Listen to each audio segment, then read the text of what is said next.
Daerah Istimewa Yogyakarta terus melakukan pemeriksaan intensif terhadap Eko dan Feni yang merupakan saudara dari Dr. Rika. Sedangkan Rika untuk sementara diberi kesempatan untuk memulihkan fisik dan psikisnya.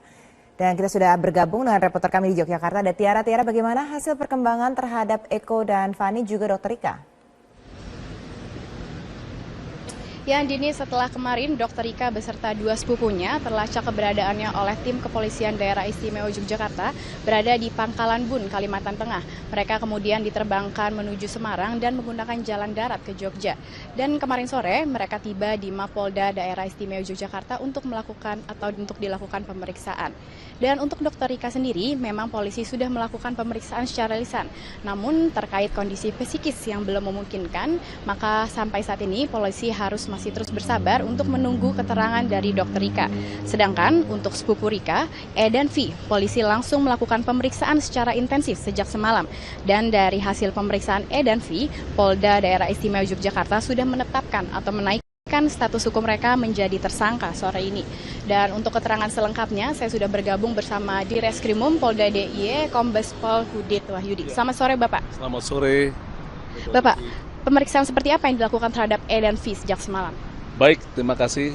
E dan V yang diduga telah membawa pergi Dr. Rika dan anaknya ke suatu tempat di Kalimantan sudah kami periksa secara maraton.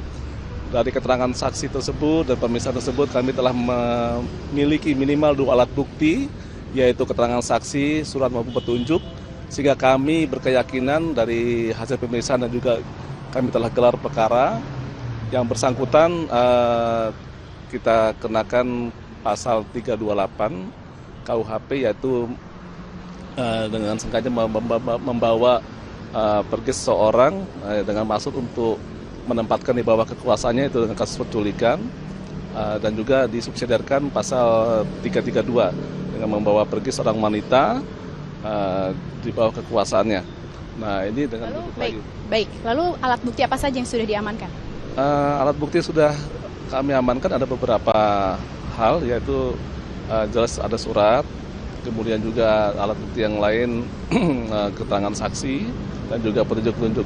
Ini barang bukti tersebut tidak bisa kami sebutkan di sini, ada dalam proses penyidikan. Lalu tadi kami mendengar ada alat bukti berupa flash disk, apakah sudah diperiksa apa isinya? Ya, baik. Untuk barang bukti yang sudah kami miliki, itu kami akan tingkatkan penyelidikannya dengan meminta bantuan dari Bareskrim. Tadi dalam proses sehingga bisa membuka jaringan yang seluas-luasnya. Tetapi untuk khusus pemeriksaan terhadap E dan F ini, kami sudah memiliki bukti yang cukup sehingga kami tingkatkan dari penyelidikan ke penyidikan sehingga telah menetapkan tersangka pada hari ini. Apakah mereka sudah mau berbicara terkait kepergian mereka ini berhubungan dengan bergabungnya dengan suatu organisasi tertentu, salah satunya Gavatar yang banyak diperbincangkan? Baik, terima kasih. Keterbukaan memang masih belum diungkapkan baik oleh Dr. Rika maupun oleh E dan F. Namun dari hasil pemeriksaan kami, mereka mengarah kepada satu motif, yaitu mereka ingin pergi ke suatu tempat di Kalimantan, ingin usaha bersama, yaitu mendirikan suatu klinik yang bisa, disitu kan kebetulan Dr. Rika seorang dokter, kemudian sepupunya itu F adalah seorang bidan. Nah, itu semua itu adalah atas inisiatif E yang merupakan suami F untuk bekerja sama. Namun apa yang terjadi di sana, mereka hanya berputar-putar dan tidak jelas keturunannya. Lalu apa saja yang dilakukan selama mereka pergi membawa Dr. Rika beserta anaknya? Mereka tentunya kami tidak bisa mengatur secara utuh, karena kan mereka pergi sembunyi-sembunyi. Tetapi dari hasil pemeriksaan dan bantuan dari beberapa hal yang bisa kami cek di lokasi-lokasi tersebut, mereka keterangannya hanya berputar-putar saja. Tapi juga tidak bisa kami buktikan keterlibatan mereka juga dalam kelompok organisasi terlarang tersebut. Baik, proses hukum apa nih yang selanjutnya akan dilakukan terhadap E dan V?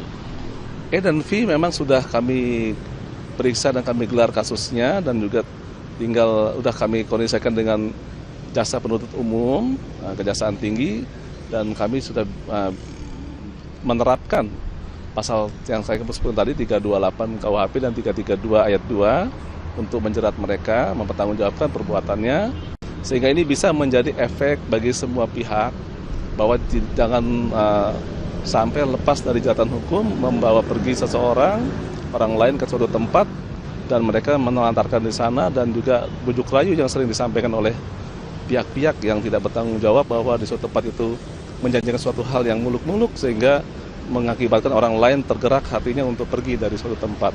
Ini yang Bapak, yang terakhir, saat ini Dr. Rika sedang ada di mana atau keberadaannya di mana? ya, baik. Dr. Rika dikarenakan 10 hari lebih yang bersangkutan pergi, dan kami melihat bahwa yang bersangkutan lelah secara fisik maupun psikis. Untuk itu, demi lancarnya pemeriksaan ke depan, kami telah membolehkan Dr. Rika pulang ke keluarganya untuk istirahat, supaya pulih kesehatannya dan psikisnya. Kalau sudah pulih, kami akan panggil untuk dimintai keterangannya. Baik, terima kasih Kombes Pol Hudit Wahyudi. Demikian wawancara saya dengan Direskrim Polda Daerah Istimewa Yogyakarta, dan memang Dr. Rika saat ini sudah dipulangkan ke rumah suaminya di daerah Sleman, Daerah Istimewa Yogyakarta, dan besok akan kembali datang ke Mapolda DIY untuk diperiksa secara langsung oleh tim psikologis yang didatangkan langsung dari Jakarta oleh Mabes Polri. Dan Kepolisian Daerah Istimewa Yogyakarta juga menghimbau agar masyarakat tetap waspada dan tidak mudah dengan bujuk rayu dari organisasi atau kelompok-kelompok tertentu yang ada saat ini. Demikian, kembali ke